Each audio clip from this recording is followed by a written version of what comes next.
മുസ്ലിങ്ങളോട് നിയമം പറയുമ്പോ മറ്റുള്ളവർക്ക് എന്തിനാണ് ഇത്ര വപ്രാളം? ആണും പെണ്ണും കൂടിക്കലരാൻ പാടില്ല. സോഷ്യൽ മീഡിയകളിൽ യുക്തിവാദികളും മതനിഷേധികളും ഒക്കെ ആഘോഷിക്കുന്ന ചില കാര്യങ്ങളുണ്ട്. ഈ അടുത്ത് ഫേസ്ബുക്കിൽ അവർ ആഘോഷിക്കുന്ന ഒരു ആഘോഷം, ഒരു ഫോട്ടോ. എന്താ ഫോട്ടോ?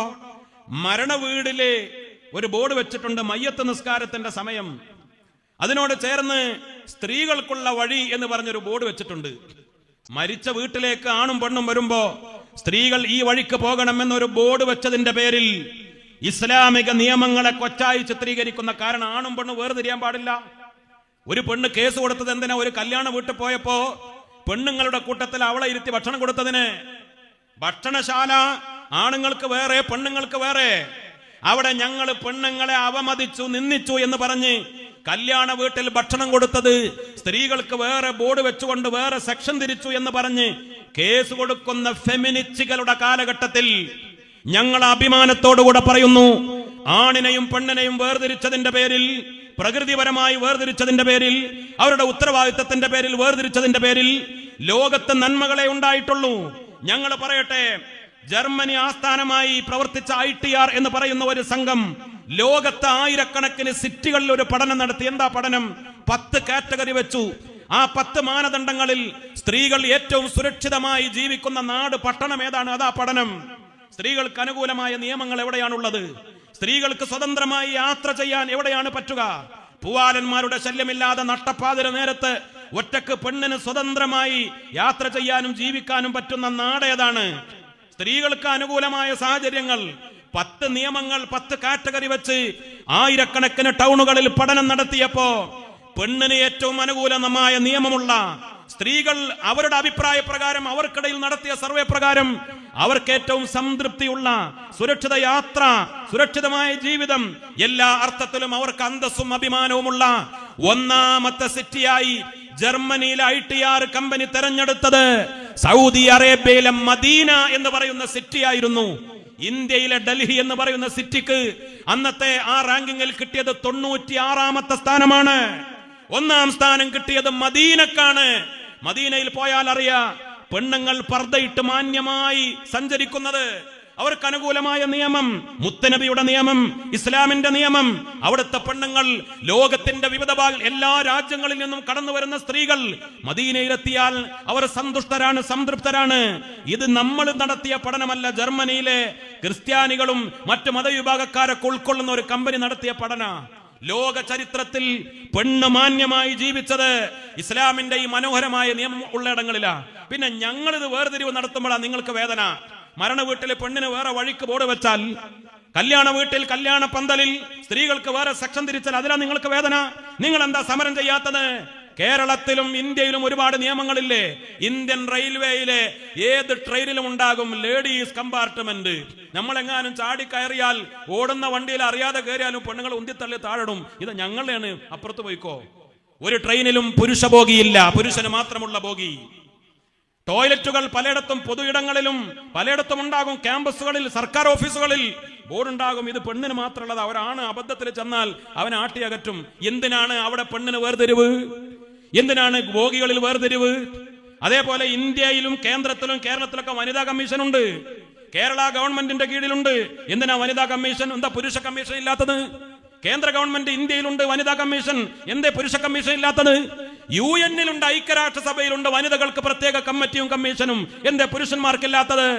ഇത് ലോകത്തിന്റെ ഒരു മാനദണ്ഡ കൂട്ടരെ. ഇത് ഇസ്ലാമിന്റെ മാത്രം നിയമമല്ല. ലോകത്തെ ഭരണാധികാരികളിൽ ആരാ ഭൂരിപക്ഷം? ലോകത്തെ പട്ടാളക്കാരിൽ ആരാ ഭൂരിപക്ഷം? ലോകത്തെ പോലീസുകാരിൽ ആരാ ഭൂരിപക്ഷം? ഇപ്പൊ ഇസ്രയേലും പലസ്തീനും തമ്മിൽ യുദ്ധം താൽക്കാലികമായി വിരാമമിട്ടു. ഞാൻ ചോദിക്കട്ടെ, ഇസ്രയേൽ ഒരുപാട് പട്ടാളക്കാരെ ഗസയിലേക്ക് പറഞ്ഞയച്ചു. അതിൽ എത്ര പെണ്ണുങ്ങൾ ഉണ്ടായിരുന്നു? അതിൽ ഒരുപാട് ആളുകൾ, 800-ലേറെ ഇസ്രയേൽ പട്ടാളക്കാർ മരണപ്പെട്ടു. ഫലസ്തീനികളും അതേപോലെ പിന്നെ യമനിലെ ഹൂത്തികളും അതോടൊപ്പം തന്നെ ലബനാനിലെ ഹിസ്ബുള്ളയുമായിട്ടൊക്കെ യുദ്ധത്തിൽ 800-ലധികം ഈ ഇസ്രയേൽ പട്ടാളക്കാർ മരിച്ചു. അതിൽ എത്ര പെണ്ണുങ്ങളുണ്ട്? കാരണം പെണ്ണുങ്ങൾ എത്ര അങ്ങോട്ട് പറഞ്ഞയച്ചത്? പെണ്ണിന് ദൗർബല്യമുണ്ട്, ശാരീരികമായ പരിമിതികളുണ്ട്, മാനസികമായ പരിമിതികളുണ്ട് എന്ന് പറഞ്ഞാൽ പരിശുദ്ധമായ ഇസ്ലാം അതിനെതിരെ തിരിയുന്ന മതമല്ല. പ്രത്യേകിച്ച് സമസ്ത കേരള ജംഇയ്യത്തുൽ ഉലമ. ഈ വേദിയിൽ ഞങ്ങൾക്ക് ഞങ്ങളുടെ കാര്യം പറയാമല്ലോ.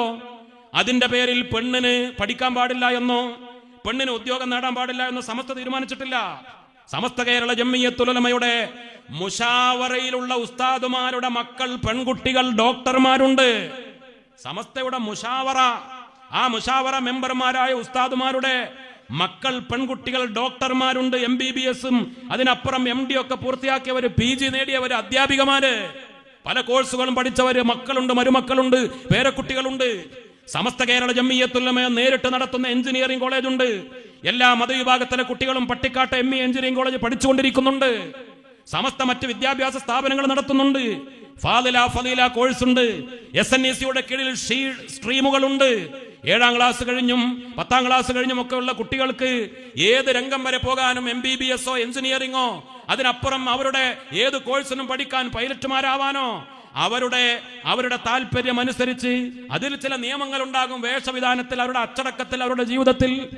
ഇതൊന്നും തടസ്സമല്ലല്ലോ. സമസ്ത അതിനൊന്നും അതിർവരമ്പുകൾ നിശ്ചയിച്ചിട്ടില്ല, മതത്തിന്റെ അതിർവരമ്പുകളല്ലാതെ. അതുകൊണ്ട് ഒരു പെൺകുട്ടിക്ക് പൈലറ്റ് ആവാൻ തടസ്സമല്ല, ഒരു പെൺകുട്ടിക്ക് ഡോക്ടറോ എഞ്ചിനീയറോ ആവാൻ തടസ്സമല്ല. മുസ്ലിം സ്ത്രീകളുടെ പൊതുരംഗ പ്രവേശം, മുസ്ലിം സ്ത്രീയും അല്ലെങ്കിൽ മുസ്ലിം സ്ത്രീയുടെ മതപരമായ ചില അതിർവരമ്പുകൾ, അത് ഉലമാക്കൾ പറയുമ്പോ അതിനെതിരെ എല്ലാവരും കൂടെ ചേർന്ന് ആക്രമിക്കുകയാണ്. മതനിഷേധികൾക്കും യുക്തിവാദികൾക്കും മതനിരാസത്തിന്റെ ആളുകൾക്കൊക്കെ ഇതിൽ കോളുണ്ടാവാം. പക്ഷെ അവരോടൊപ്പം സുന്നി ഉലമാക്കളെ ആക്രമിക്കാൻ അരുചേരുന്ന ബിദ്അത്തുകാര്, വഹാബികൾ, മൗദൂദികൾ, നിങ്ങൾക്ക് എന്ത് അവകാശം ഇതിൽ കക്ഷി ചേരാൻ? സുന്നി ഉലമാക്കൾ അവരുടെ നിയമം പറയും. സ്ത്രീകൾക്ക് അവരുടെ മാന്യമായ വേഷവിധാനമുണ്ട്, പർദ്ദ. അത് ഇസ്ലാമിന്റെ നിയമമാണ്. പർദ്ദ ധരിക്കണം, പെണ്ണ് ഔറത്ത് ധരിക്കണം, ഔറത്ത് മറക്കണമെന്ന് സുന്നി പണ്ഡിതന്മാർ നാട്ടിലെ ഹിന്ദു പെണ്ണുങ്ങളോട് പറയുന്നില്ല, ക്രിസ്ത്യൻ പെണ്ണുങ്ങളോട് പറയുന്നില്ല. ഇവിടുത്തെ മുസ്ലിം സ്ത്രീകളോട്, മുസ്ലിം കുടുംബങ്ങളോടാണ് സുന്നി ഉലമാക്കൾ പറയുന്നത്. ഇസ്ലാം പഠിപ്പിച്ച മാന്യമായ വേഷവിധാനം നിങ്ങൾ ധരിക്കണം, ഇസ്ലാമിന് വിരുദ്ധമായ വേഷവിധാനം ധരിക്കരുത്. സമസ്തയുടെ ഉലമാക്കൾ പറയുന്നു സ്ത്രീകൾക്ക് അതിർവരമ്പുകളുണ്ട്. അന്യ ആണും പെണ്ണും തമ്മിൽ കൂടിക്കലരാൻ പാടില്ല. ഇത് അള്ളാഹു നിശ്ചയിച്ച അതിർവരമ്പുകളാ. ഇത് സമസ്ത അല്ലെങ്കിൽ സുന്നി ഉലമാക്കൾ കൂടി തീരുമാനിച്ച തീരുമാനങ്ങളല്ല, ദൈവികമായ തീരുമാനങ്ങളാണ്. ദൈവമാണ് എന്ന് പറഞ്ഞാൽ അള്ളാഹുവാണ് ആണുങ്ങളെ ആണുങ്ങളായി, പെണ്ണുങ്ങളെ പെണ്ണുങ്ങളായി പടച്ചത്. ആ പടച്ച തമ്പുരാനാണ് നിയമം വെച്ചത്. ആണിന് ആണിൻ്റെതായ പ്രകൃതം, ആണിന്റെ നിയമങ്ങൾ, സ്ത്രീകൾക്ക് സ്ത്രീകളുടെ നിയമങ്ങൾ. അത് പാലിക്കാൻ ദൈവിക നിയമങ്ങൾ അനുസരിക്കുന്ന, ഇലാഹിയായ നിയമങ്ങൾ അനുസരിക്കുന്ന മുസ്ലിങ്ങൾക്ക് ബാധ്യതയുണ്ട്.